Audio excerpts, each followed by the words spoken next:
here's how we potentially can navigate this moving forward. So if somebody please jump in, I need one person, two people to jump in and kind of share their insights.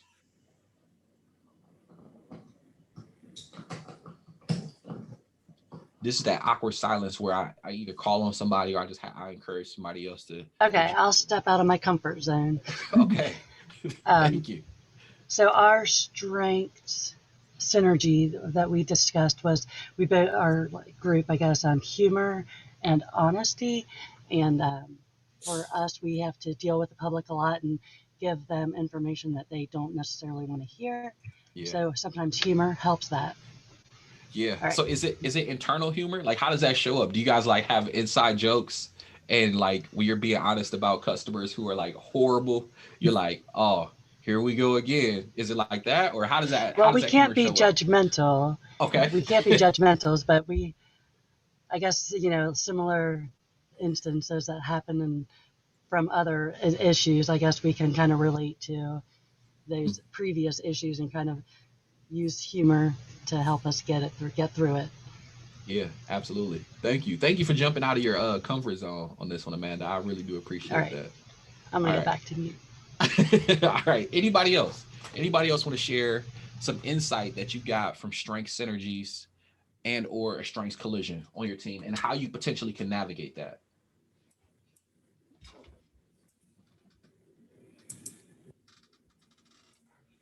I heard somebody click off mute. Nobody. Yeah, I'll say we were talking about it was a specific collision with Alan and I and working with a partners, right? So and with me leading with love, of course, and then Alan leading with honesty, it becomes almost a conversation of tough love. But everybody's not receptive to that in the same way. And Mm-hmm. sometimes their reaction is like, oh, I was a little offended or different things like that. But with Alan and I working on the same team, it's like we always understand that like what we're saying is never meant to hurt your feelings, but we need to honestly communicate one, like what our needs are and then how this needs to change moving forward. And it Mm-hmm. may come off as like we're telling you what to do, but I mean we kind of are, but in a very nice way that like this is how we want our relationship to work or to look moving forward. And it collides because it's like, in my approach, I'm just like, let's have the open conversation. And Alan's like, look, this is what it is. There's no questions about it. And so Yeah. it's just like it happens and it happens in a good way, but like we always got to be conscious of like how the people on the other end are receiving it because yeah, not everybody receives tough love the same way. No, that's actually a really good example of a strengths synergy and also a dynamic duo. So we talked a little bit about Michael Jordan and Scottie Pippen earlier, and I don't know if anybody has seen The Last Dance, but in The Last Dance they talked a lot about how direct and how even like menacing Michael Jordan showed up, but it's because he wanted to win so badly. And then, but if you notice, Michael Jordan didn't win until he got Scottie Pippen. And then the teammates that did the interviews and talked about Scottie, they said that they needed Scottie to be on that team to be this like the leader also to be able to give the love that Michael wasn't giving because Michael was pushing the team and Scottie would come back and be like, okay, here's what we really need, or here's the insight that you should get from this conversation with Michael. And so, I think that's actually a really great example of love and honesty working together create this dynamic duo, this synergy that can exist to be able to get you guys 6 rings and potentially the moniker as the greatest team ever. So, you know, congratulations. I'm feel free to call me Phil Jackson moving forward. And we we continue to move this thing forward. But no, thank you for sharing. That's actually really good. So when it comes to strength synergies and it comes to um, synergies and it comes to collisions, the thing that might seem obvious, but the one factor that plays the most important part in all of this is that relationships between team members. Think about the teams that you have been on and think about the relationships that you remember the most. And we've heard over and over on sports teams, that the team that had all of this talent didn't work out, they didn't win because they lacked team chemistry. Or there's the CEO or the team leader who is laid off because they don't fit the culture of the organization or they can't build a culture for their team. But I wanted to just, I mean, relationships, I mean, they just matter. That's the usually that's the difference between having those synergies and having those collisions on a team and being able to navigate those two things. But I don't think that you should just take my word for it. I feel like LeVar Burton. There's actually science that backs this. But so this is what I want to do. I'm going to have Maya launch a poll, and I want you all to answer these three questions. The first question is, what percent of our lives are spent at work on average?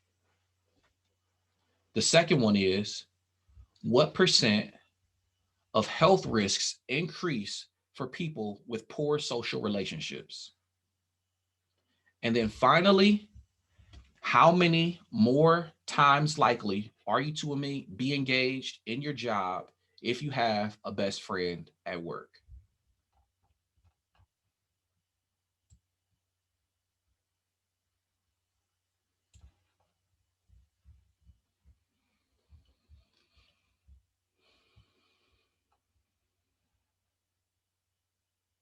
All right, we got 15, 16 people.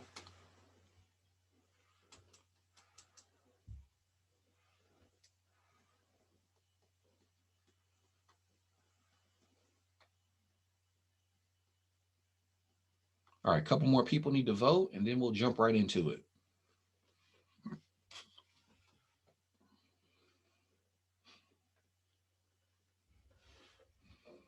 All right, I need two more people to vote, and then we'll jump right into this.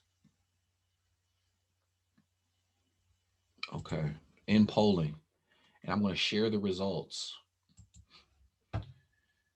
Hopefully, everybody can see this. Can everybody see this? Just nod your head if you can see it. Okay, excellent.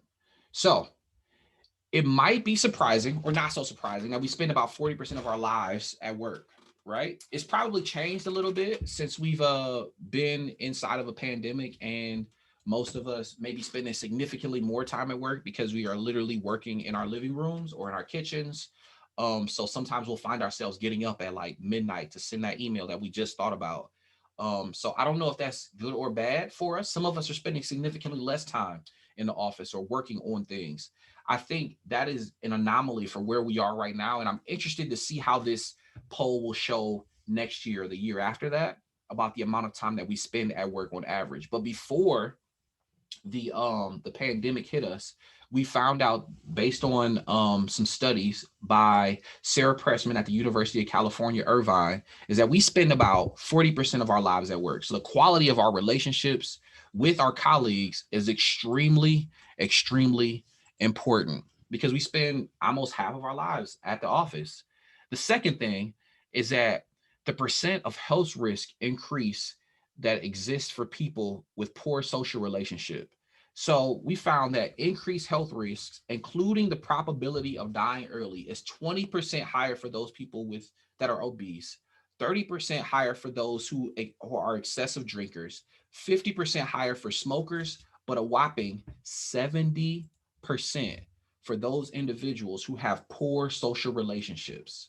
Toxic, stress-filled workplaces affect social relationships and consequently life expectancy. That's why creating a culture that fosters strong relationships and positivity is not just beneficial for productivity and engagement, it dramatically supports employee health and well-being. Now think about this. If we spend half of our lives at work, and if we have poor social relationships at work, that ultimately will cause us to not live longer. That means that we could just have just a drudgery of a life. And so I want to encourage all of us to be able to create environments and relationships, not only at work, but everywhere that we are. And then there's finally, I believe that we've talked about this before, but this is the Gallup poll where we have the times more likely to be engaged when you have a best friend at work. This is the based on Gallup, people who have a best friend at work are 7 times more likely to be engaged in their job. And it doesn't have to be a best friend. Gallup found that people who simply had a good friend in the workplace are more likely to be satisfied.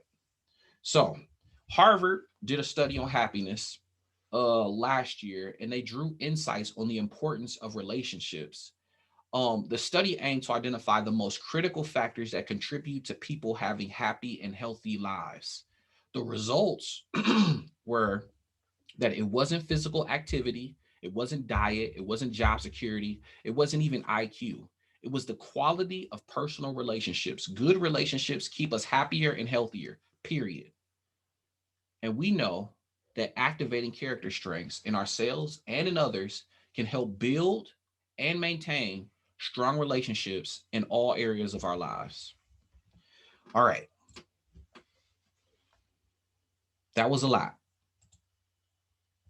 So, what I want to do is I want to dive into this topic of navigating challenging relationships. And I feel like I'm not being a dead horse because it's important for us to be able to manage the great relationships that we have, but also manage the poor relationships that we may have. And so I want each of you to take a moment to reflect on and share a relationship that has been challenging for you. We're going to break into groups. We're going to go into pairs. We're going to spend about 8 minutes in these pairs, and you're going to talk about either a relationship inside of work or a relationship outside of work that you have found challenging. And I want you to share what is difficult about that relationship. And I want you to recall how it impacted your work and or your personal life and your ability to get things done. Now, I have a ton of like I got a ton of stories about relationships that I've had that have been tough inside the workplace and also outside of the workplace. But I really want to get Janice to share a little bit about her experience with a challenging relationship inside of the workplace. Thank you, Phil. And it's not the one with you. Okay. Yeah. Okay, good. Not today. Not today. Right. No, I go back to when I was in corporate America, and there's one woman I worked with, a senior VP. I'm in Cincinnati. She's in New York, and she's incredibly anal. She's a perfectionist per none.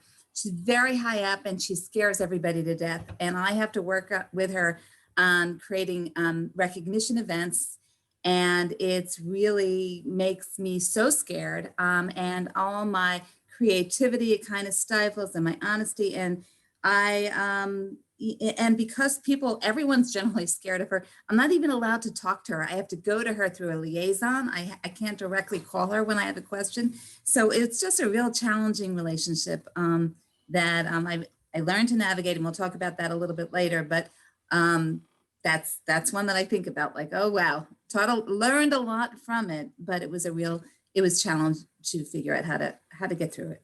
Yeah, absolutely. So what we're gonna do, I thought that we were gonna spend 8 minutes. We're gonna spend 5 minutes talking about this because I'm trying to catch up a little bit on time. Thank you, Janice, for sharing. We're gonna go into share and pair rooms, and you're gonna share the challenging relationship that you have with someone from your work life or personal life, and then we're gonna come back and we're gonna start going into overuse and underuse.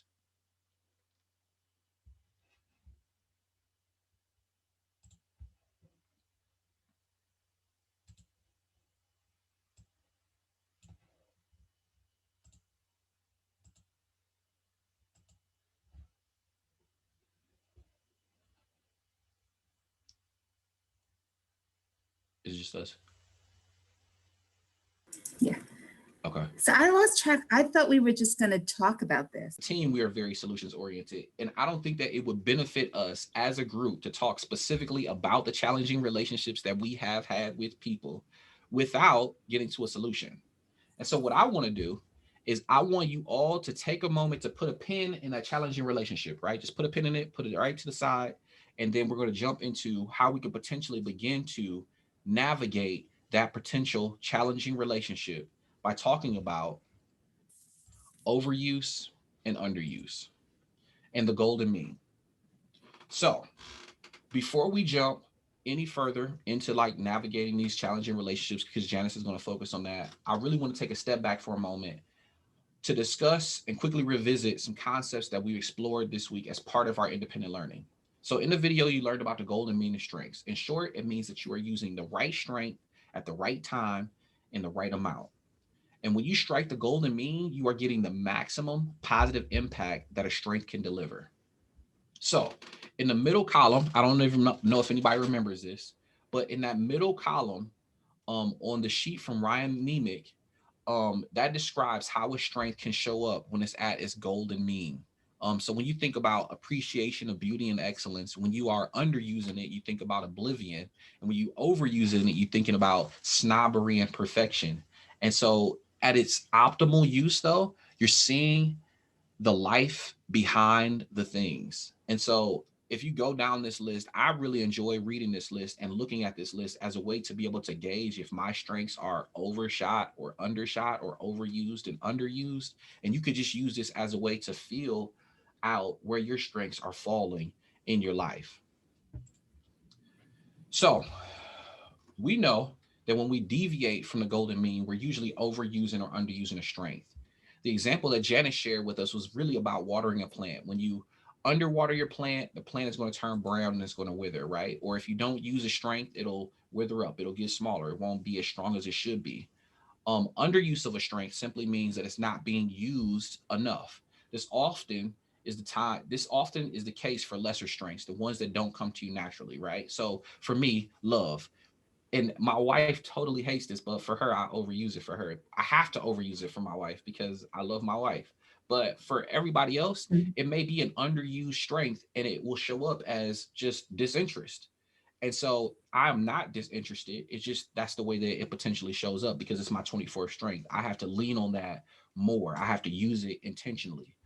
At the same time, when a plant is over watered, it ultimately is not used well either. So in overuse, or when we're using too much of a strength, we can have a negative consequence as well.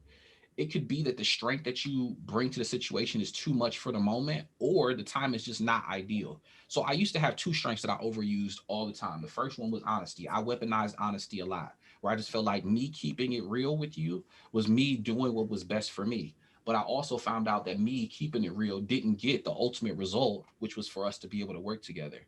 Sometimes I also would overuse especially in leadership roles, I would overuse humor, where there were times where I was supposed to be a little bit more serious than I should. I would add significantly more humor just to be able to lighten the tension in the room.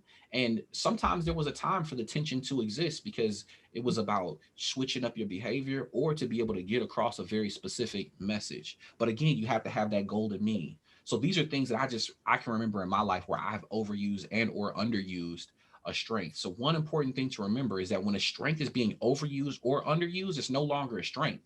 And that's because rather than leading to positive outcomes, the impact on you or those around you is ultimately negative. And that can have major implications on your relationships with other people.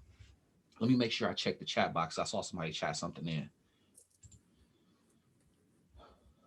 Yeah, she's Julie said that she can totally overuse humor. She's totally been there. So yeah, I thank you for identifying with me. All right. So overuse and underuse can intensify collisions. So creativity and prudence. When creativity shows up in the right amount at the right time, it usually looks like originality, new thinking, and new ways of doing things. And that is also adaptive to the situation or to the context. But when prudence shows up in the right amount at the right time, it looks like wise caution. So identifying potential obstacles, making careful choices, and all of those things, that's what happens when you have the right amount of, of prudence. And when you add creativity and prudence together, you're in a situation where you can create all of these awesome, actionable ideas. But what if creativity is just dialed up a little bit too much in the moment? And at its most extreme, it can show up like an explosion of all of ideas all over the map with little or no consideration for reality or the context of the situation. And on the opposite end, when prudence is dialed up too high, it looks like putting up walls everywhere, shutting down every single idea, and being so cautious that nothing moves forward. So it's easy to see the point and how this is used that two strengths can cause major conflict, because usually when you're in a situation where creativity and prudence are are in collision with each other, it might be true that it's just It just doesn't work. It creates these huge collisions because we're overusing and or underusing our strength. It might also be true that somebody who is high in prudence but low in creativity will even be more sensitive to someone who is even slightly overusing creativity. They might even interpret an appropriate use of creativity as too much. The opposite might also be true. A person high in creativity might tend to shun a colleague who seems overly cautious about everything, or a Debbie Downer, or even a stick in the mud. So in this way, we can see how overuse and underuse can intensify strengths collisions and lead to conflict between people or among members of your team. So usually when these collisions happen, where there's, two groups that are at odds with each other, what we describe is called hot buttons. So in short, hot buttons occur when we perceive another person's strength as a overuse or an underuse. And this perception leads to discomfort, frustration, or even anger. Sometimes perceived underuse of a strength can show up as a hot button for us. So if we see someone underplaying a strength that we highly value, it can set us off. One example that I hear all the time is that, I work really closely with Dr. Mayerson, Donna Mayerson, Dr. Donna Mayerson. And she talks all the time about how fairness is so important to her. And that whenever she sees fairness not being played out inside of an organization, an institution, or between teams, she gets really defensive and her bravery kicks up. And she ultimately overuses her bravery and becomes aggressive in a situation because she wants to fight for fairness. But then sometimes there's a perceived overuse of a strength that can show up as a hot button issue. And in these instances, we perceive someone's behavior as being too intense, overwhelming, or annoying. And that's, again, that could be when you show up with extreme, like way too much zest. And maybe the zest is being inappropriately used in the situation. But sometimes the zest is just the right amount and you just don't like it. And you might say that this person is doing too much, or they're always way too much energy for the situation. And so let me ask you this, and this is the last question that I'm going to ask for today in the chat. Is what strength is a hot button for you? Or what is a strength hot button for you? What are those strengths that just they annoy you, whether they're overused and or underused?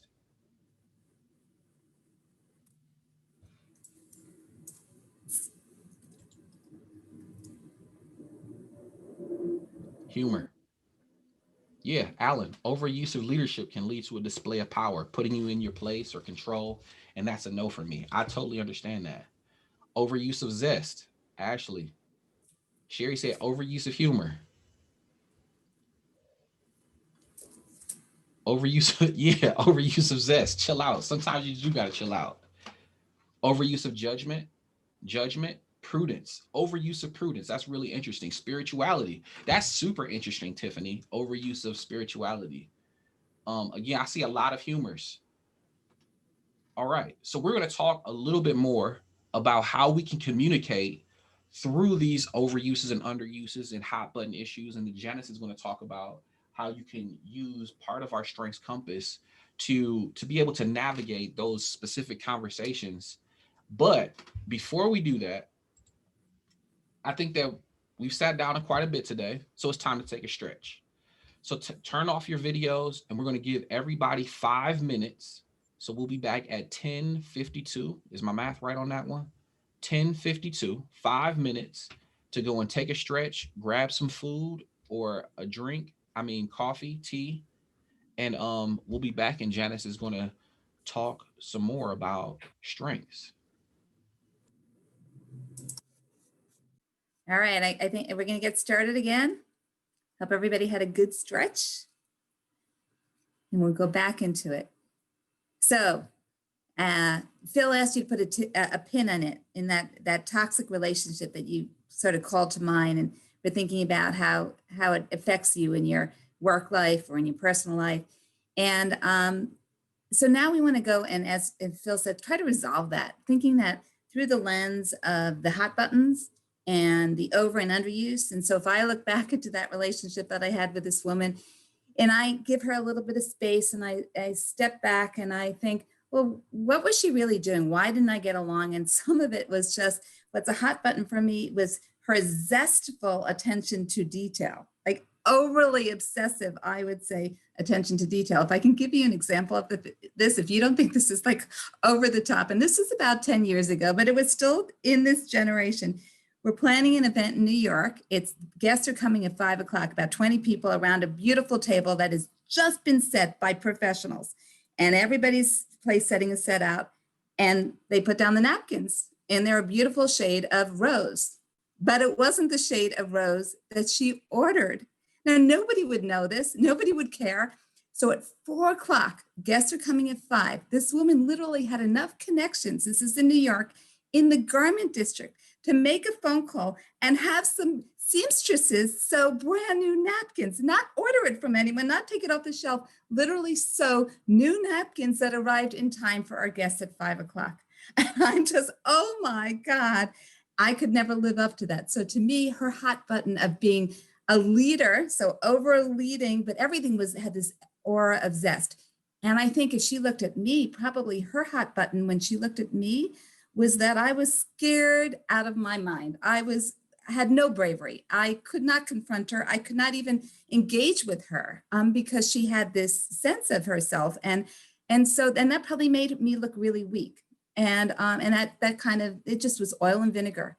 And so I look back at that relationship and I see that now, giving her that though, and I think, yeah, but that zest was kind of amazing. And it did turn out to be a beautiful event. And I wouldn't have thought of the calligraphy, hand calligraphy that was so important to her. And I wasn't paying enough attention to details. I was making mistakes, like we had these placards of people's names, and I sometimes had spelling errors, which drove her crazy. So looking at it now, I realize I wish I had this framework of strengths and hot buttons to step away from that relationship enough while we were in it to give her a little credit for her beautiful execution of details. And I can tell you, now that I look back on it, it really has helped me be much more aware of what I do, and that I am more cognizant of the small things that make a difference when you're planning a project. So even though it drove me crazy at the time, it's imprinted on me, not to the point where I'm over the top with zest, but that I try to bring a little bit more zest and attention to detail to everything I do. So I actually would, if I could talk to her now, I would thank her for that. So what we'd like to do now is have you go back into you're going to have another, I think the same person that you were with last time. And I'd like you to go back and talk about that relationship. Yes, it was challenging, but now what do you think about, what were the other person's top strengths? Can you guess what they were? What was maybe a trigger point to you or for that other person as a hot button? Are there strengths that other person was under or overusing? How about your strengths of under and overusing? And once you discuss that, how does that change that relationship going forward? And that's what we'll bring out. And we'll see, I'd love to hear from a couple of people, whether giving that new frame, thinking about it in that context, has allowed you to give a little mercy, a little grace, and maybe even a lesson learned. Okay, so we're going to take 2 people in 8-minute breakout rooms to share back and forth. Okay, see you soon.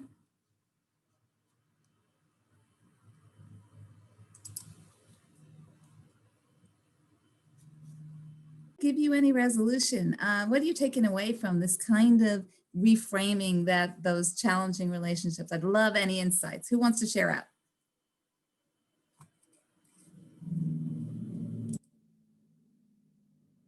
Now somebody's going to get off mute. I'll unmute. So Thank you.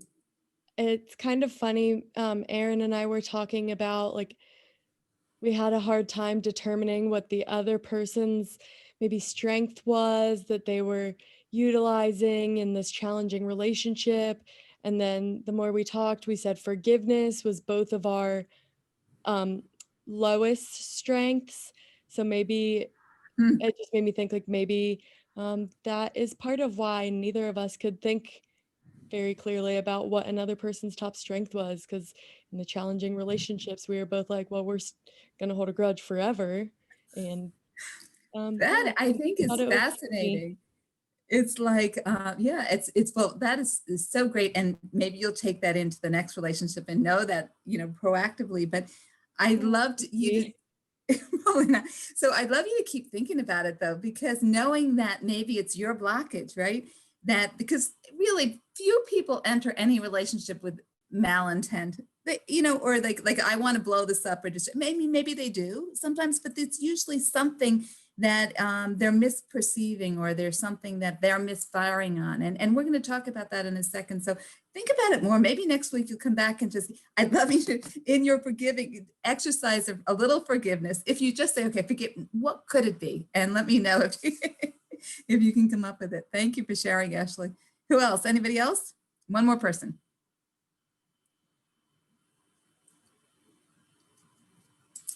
What did you learn, or did you uncover any strengths? Were you able to, was it really hard to find a strength in the person that you're challenged by? Name one strength somebody found. I would say, Janice, I'm not sure if it's so much a strength, but when you look at that person, you're trying to say, okay, so, you're almost sort of walking in their shoes to some extent to try to figure out, okay, like you said, no one has bad intent in terms of what they're trying to accomplish. Everybody's trying to find the same, goal or objective, but the reality is that many times they're going about it a different pathway than what you would normally do, and maybe that's some of the the perspective that you bring to the table, but it's also sort of it's a little book that you used to see, don't sweat the small stuff, and sometimes we often too often sweat the small stuff, and that's where we start looking at it and saying, it was a personal affront as opposed to something that was just an honest endeavor to do the right thing. That's exactly right. And it is all about building empathy, of walking in their shoes, or I've heard it said walking in somebody else's moccasins. I mean, really putting yourself there and understanding. And so, in fact, what we'll move on to is what we call the STOP method, which is a way we use of talking about it. And it's just an acronym that allows you to have that moment of pause. So before, for me, before I blow up, or in a lot of times my blowing up is actually an implosion. So in that bad relationship, I don't know that she ever knew how I felt about her. Mostly I knew how I felt about myself. I felt horrible about myself.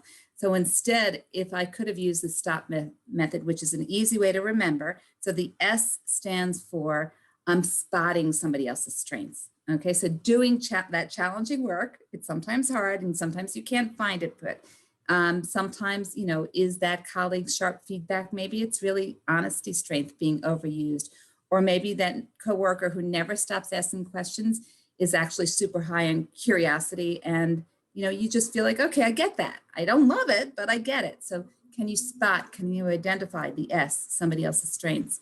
The next is T for thinking more broadly, thinking broader. And this is really about that context. Look beyond the situation and consider what else might be going on. What else do you know about that person? Or what else can you ask about that person's situation? Maybe there's something in their personal life that was bad. Maybe they had a really tough drive, almost got into an accident, or got into an accident on the way to work. I mean, you just don't know what else is going on. Is this person, are they under pressure from their supervisor to produce results in a way that it's trickling down? All that stress is coming down right at you, right? You're on the bottom rung and it comes right down at you. Is it a leader who's finding it really difficult to be a leader and be honest, like we talked about? I mean, that's one of the biggest challenges that you all said. When you have to deliver tough news or keep tough news from somebody else, the perception of that can be so much different than what you intend to show up as. So again, giving it context, getting to know that person, that's what think broader is about, the T. O in STOP is to observe the strengths, to understand if there's overuse or underuse in yourself or in the other person. Maybe your fairness strength is dialed way up and it's causing you to interpret minor transgressions somebody else is doing. So you're all about, I need this situation to be fair. And somebody does something that, your perception is it's not fair. They would maybe never think about it that way, but it becomes something that's really major for you. Maybe your colleague's really high in judgment and overthinks some decisions, which delays your work. And so then it adds stress to you. And you might need to talk to them about that. A deeper understanding helps you navigate it. You address that conflict, or and maybe correct the behavior, or at least you know internally what's going on. And I know I always say with even my personal relationships, I never, anything, you just can't let it fester, because festering of something, not addressing it only makes it 10 times worse. That's in personal relationships and definitely in work relationships. And so much of work relationship conflict also is just a lack of communication or understanding, and cutting through that, figuring out ways. This is using the STOP method to navigate that will save you so much fury and hardship down the road. It's really worth doing. The final step is really that about pushing forward toward progress.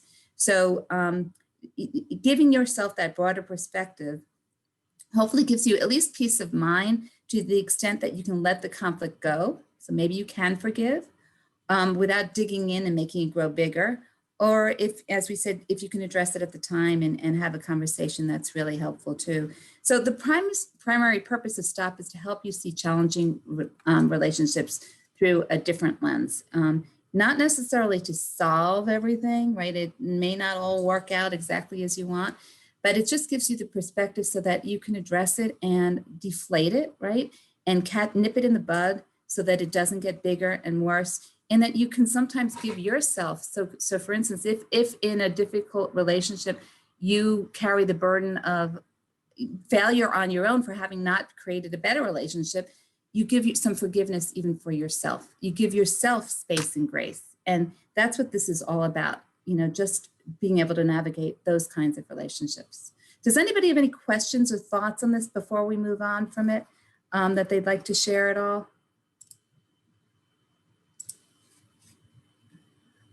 I'm looking for, okay. Well, so I'm going to move on to, and as we're saying, when we talk about this, it is, when Phil talked about collisions and synergies, it really is about, about navigating it to the point where it's just getting a better understanding. So while flipping a collision to a synergy is a beautiful thing, don't underestimate the importance of coming to just a better understanding. When you better understand the source of your conflict, you'll have the information to navigate it better going forward and just build one healthier relationship and then the next one and the next one, because it really does imprint on you how you move forward. So for me, as I said, I would love to reach back into my history and be able to actually redo my relationship with this woman. And at this point in time, actually thank her for what she's taught me going forward.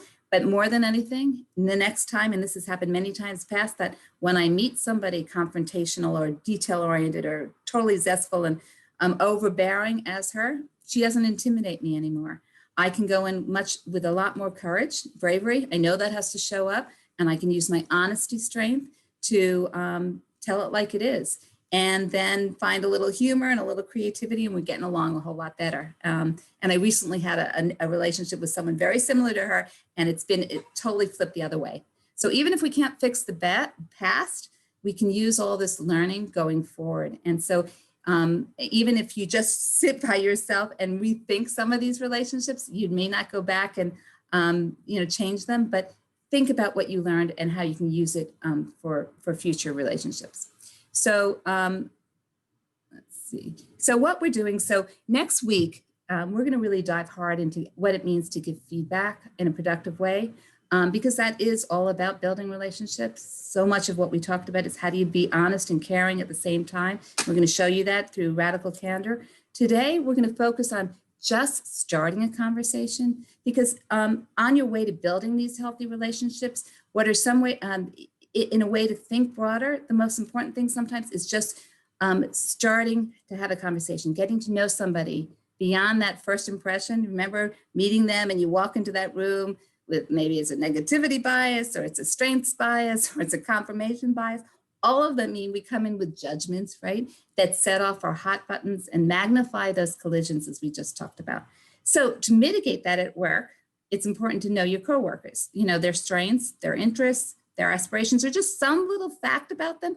It's so funny. When I worked at Macy's, you can imagine we have store managers all over the country, and some of them manage a staff of 20, and some of them manage a staff of 200 or even 800.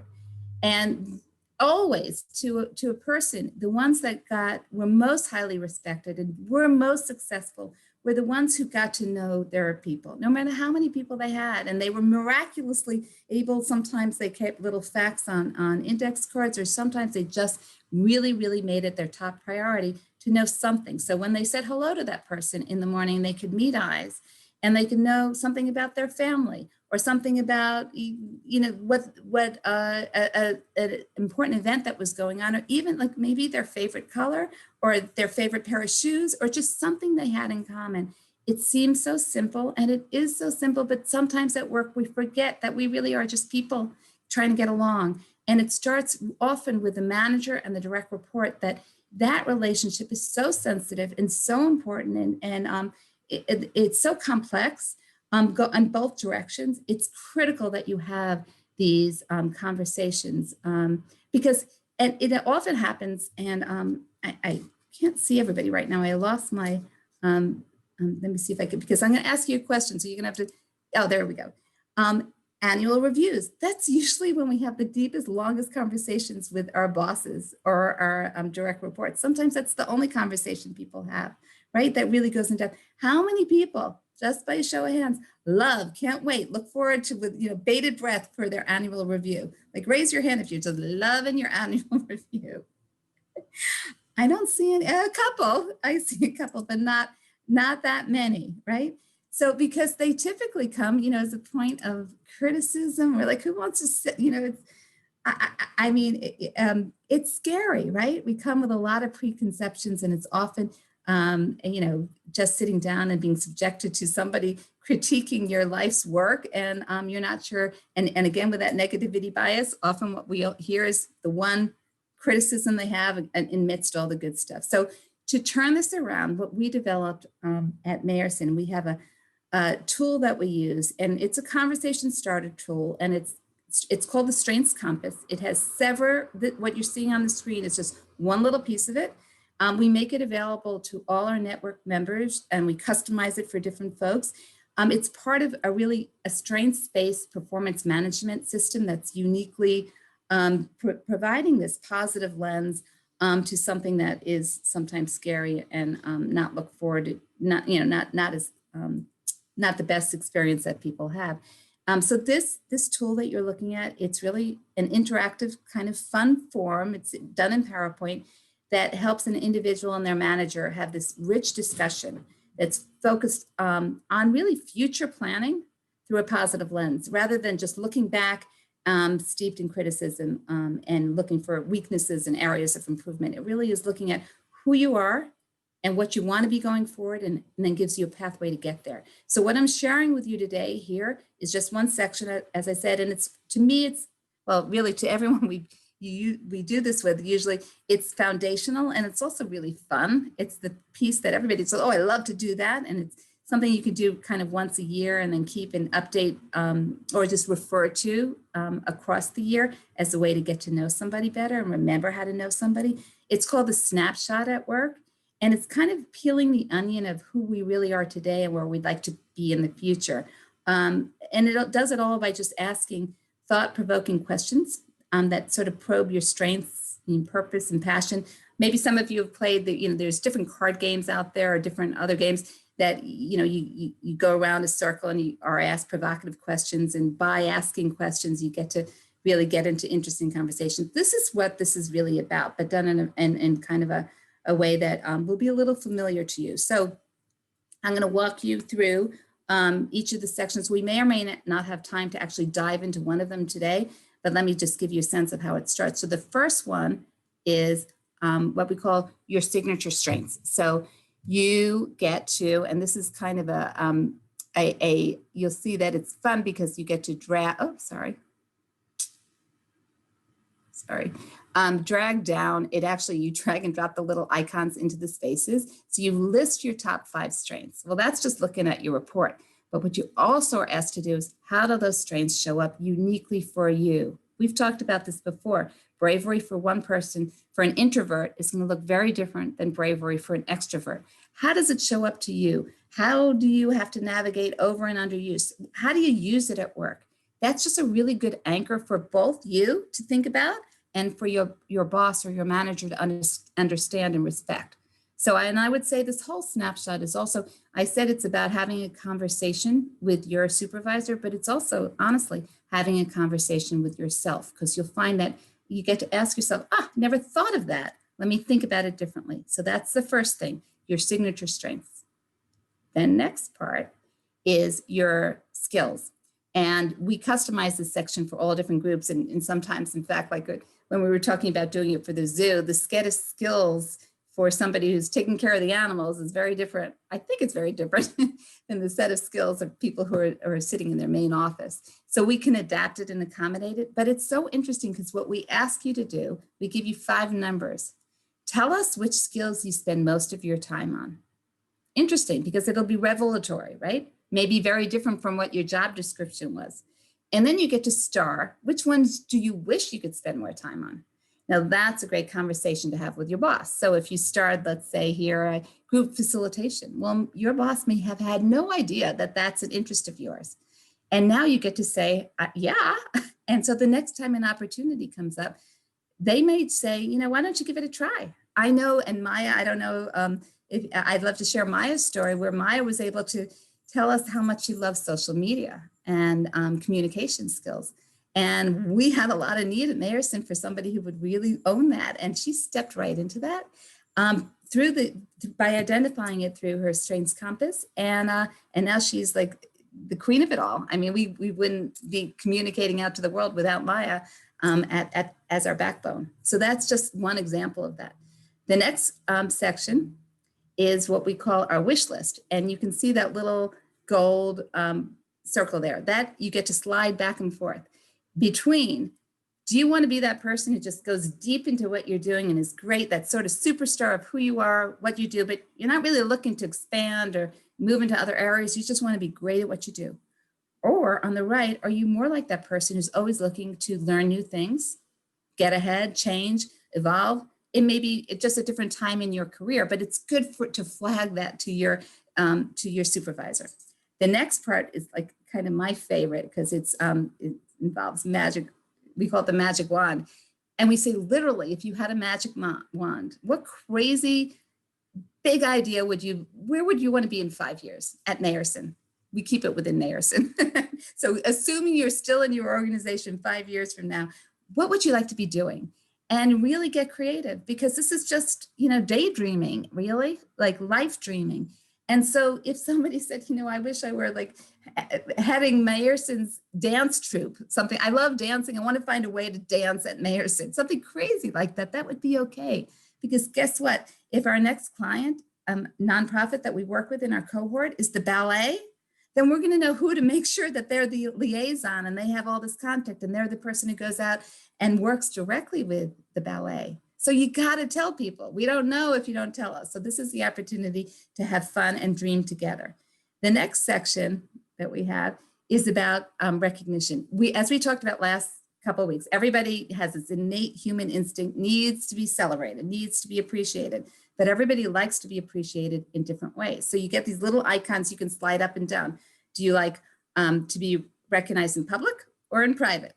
Do you like it often, or does it mean more if you get it like once in a real blue moon? Do you like it to be little thank yous, or big, like you need a prize or an award?